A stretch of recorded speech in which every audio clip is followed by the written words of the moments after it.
नमस्ते प्रशिक्षणार्थी। इस सेशन में आपका स्वागत है। इस सेशन में हम हाइड्रोमीटर का उपयोग करके सोलर बैटरी में इलेक्ट्रोलाइट की स्थिति कैसे जांची जाती है और सोलर बैटरी में आवश्यक स्तर तक डिस्टिल्ड वाटर कैसे डाला जाता है, ये सीखेंगे। इस सेशन के अंत तक आप सोलर एनर्जी सिस्टम में सोलर बैटरी की भूमिका का वर्णन कर सकेंगे। सोलर बैटरी में इलेक्ट्रोलाइट की स्थिति क्यों जांची जाती है, ये जान सकेंगे। बैटरी के इलेक्ट्रोलाइट को मापने के लिए आवश्यक उपकरण को आप पहचान और सोलर बैटरियों में इलेक्ट्रोलाइट की निगरानी करना क्यों आवश्यक है, यह समझ सकेंगे। सौर ऊर्जा एक रिन्यूएबल और विश्वसनीय ऊर्जा स्रोत है, जिससे हम भविष्य में ऊर्जा की मांग को काफ़ी हद तक पूरी कर सकते हैं। आपके सोलर पैनल से निर्माण होने वाली अतिरिक्त ऊर्जा को सोलर बैटरियां संग्रहित करती है, जिसका आप बरसात के दिनों में या रात में आपके घरों को बिजली देने के लिए उपयोग कर सकते हैं। जब सौर ऊर्जा को बैटरी में पंप किया जाता है, तब बैटरी के पार्ट्स में एक रासायनिक प्रक्रिया होती है जो ऊर्जा को संग्रहित यानी स्टोर करती है। जब बैटरी डिस्चार्ज हो जाती है तो वो प्रक्रिया रिवर्स हो जाती है, जिसके कारण करंट बैटरी से बाहर निकल जाता है। सोलर बैटरियां सौर ऊर्जा सिस्टम की विश्वसनीयता को बढ़ाती है, जिससे हम कन्वेंशनल पावर ग्रिड पर कम निर्भर रह सकते हैं। सोलर पावर रिन्यूएबल ऊर्जा स्रोत का एक व्यावहारिक और कुशल विकल्प है, क्योंकि उसमें कम सूरज के प्रकाश में भी सौर ऊर्जा को संग्रहित करने और उपयोग करने की क्षमता होती है।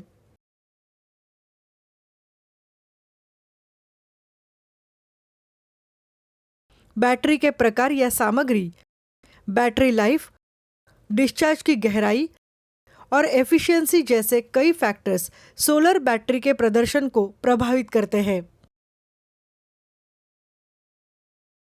Lead acid, lithium ion, nickel cadmium और फ्लो बैटरी, ये 4 मेन प्रकार की बैटरियां हैं जो सोलर पावर में उपयोग की जाती है। इन चारों बैटरियों में से लेड एसिड बैटरी और लिथियम आयन का आमतौर पर उपयोग किया जाता है।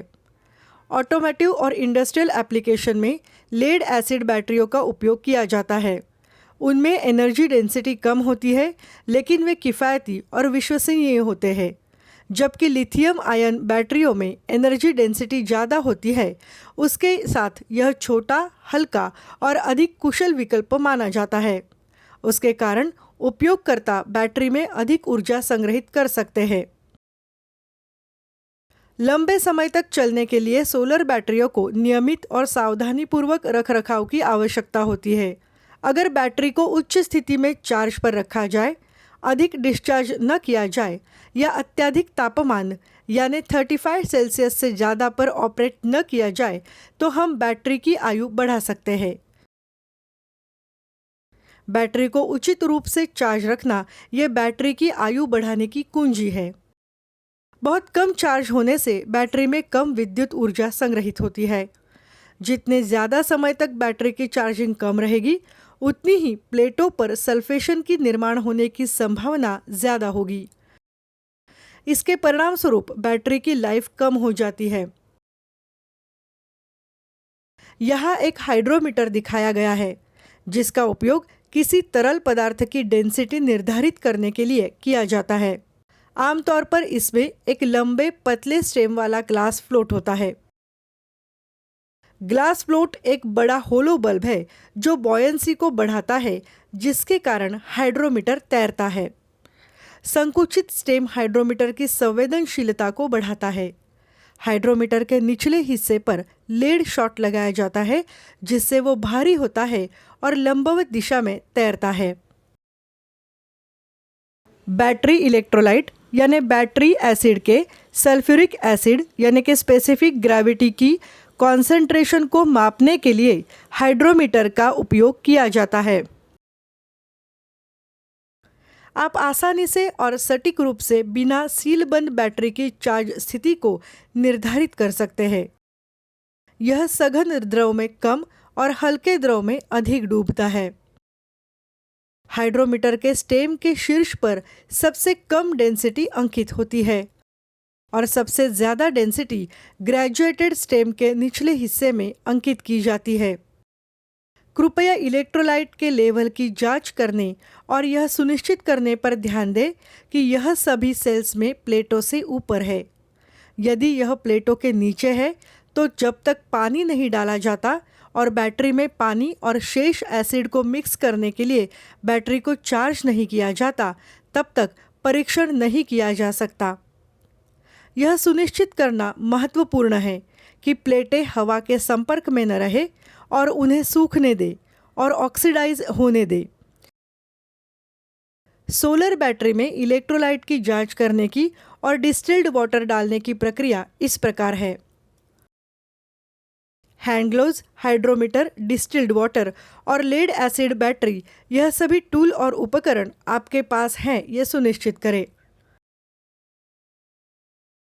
एसिड प्रतिरोधी मटेरियल से बनी हुई संकुचित ट्यूब से जो ग्लास ट्यूब लगी है, उसके निचले हिस्से को एक्यूमुलेटर में मौजूद एसिड में डुबोए। रबर बल्ब को दबाएं ताकि अंदर की हवा कांच की ट्यूब के दूसरे एंड पर स्थित संकुचित ट्यूब से बाहर निकल सके। ध्यान दें कि जैसे ही दबाव हटा दिया जाता है, ग्लास ट्यूब में आंशिक वैक्यूम होता है और ग्लास ट्यूब में एसिड ऊपर जाता है। अब हाइड्रोमीटर एसिड में फ्लोट करेगा। फ्लोट करने वाले यानी तैरने वाले हाइड्रोमीटर पर एसिड की डेंसिटी को पढ़ें। रीडिंग्स के आधार पर ऑब्जर्वेशंस बनाएं। कृपया नोट करें कि पूरी तरह चार्ज हुए सेल में जो एसिड होता है, उसकी रिलेटिव डेंसिटी 1.25 से 1.30 तक होनी चाहिए। अगर रीडिंग 1.18 से कम है, इसका मतलब चार्जिंग करने की आवश्यकता है। यदि बैटरी 4 घंटों के अंदर चार्ज हुई है तो सरफेस चार्ज हटा दे। याद रखें, अगर बैटरी 15 मिनट के अंदर डिस्चार्ज हो जाती है तो इसकी टेस्टिंग करने से पहले कम से कम 15 मिनट और प्रतीक्षा करें। इलेक्ट्रोलाइट को वापस बैटरी की सेल में छोड़ने के लिए रबर बल्ब को दबाएं। समान सेल में माप की सटीकता को बढ़ाने के लिए इस प्रक्रिया को कई बार दोहराएं ताकि फ्लोट इलेक्ट्रोलाइट के समान तापमान तक पहुंच जाए। आंखों की लेवल यानी आई लेवल पर और फ्लोट स्थिर होने पर जब इलेक्ट्रोलाइट का सरफेस फ्लोट मार्किंग को पार करता है, तब उस पॉइंट पर स्पेसिफिक ग्रेविटी को पढ़ें। जहां से इलेक्ट्रोलाइट लिया गया था, उसी सेल में उसे वापस छोड़ दे। उसे फैलने न दे और हाइड्रोमीटर का उपयोग होने पर उसे पानी से अच्छी तरह धो ले। इलेक्ट्रोलाइट में डिस्टिल्ड वाटर मिलाने पर क्या करें और क्या ना करें, इसके बारे में यहाँ बताया गया है। इलेक्ट्रोलाइट में सिर्फ डिस्टिल्ड वाटर ही मिलाएं, उसमें एसिड ना मिलाएं। उसी तरह उसमें खराब या सादा पानी ना मिलाएं, क्योंकि पानी में जो अशुद्धियाँ होती है वह समय के साथ जमा हो जाएगी और समस्याएं पैदा करेगी। पानी डालने के तुरंत बाद स्पेसिफिक ग्रेविटी का यानी एचजी की रीडिंग ना ले। अब हम सभी हाइड्रोमीटर का उपयोग करके सोलर बैटरी में इलेक्ट्रोलाइट की स्थिति जांचें और सोलर बैटरी में आवश्यक स्तर तक डिस्टिल्ड वाटर डालें। इस सेशन के अंत में पहुंच चुके हैं।